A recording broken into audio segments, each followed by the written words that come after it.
जालन्धरी मृडानी च भवानी भवभञ्जनी त्रैकालिकज्ञानतन्तुस्त्रिकालज्ञानदायिनी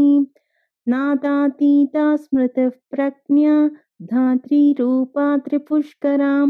पराजिता विधानज्ञां विशेषितगुणात्मिकां हिरण्यकेशिनी हेम ब्रह्मसूत्रविचक्षणाम्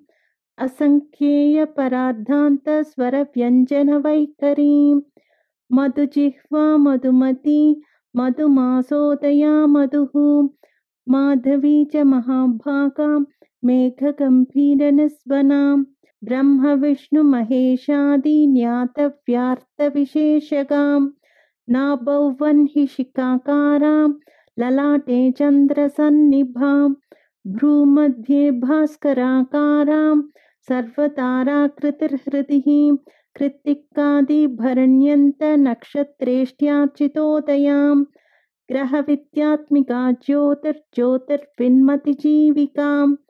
ब्रह्माण्डगर्भिणी बालां सप्तावरणदेवतां वैराजोत्तमसाम्राज्यां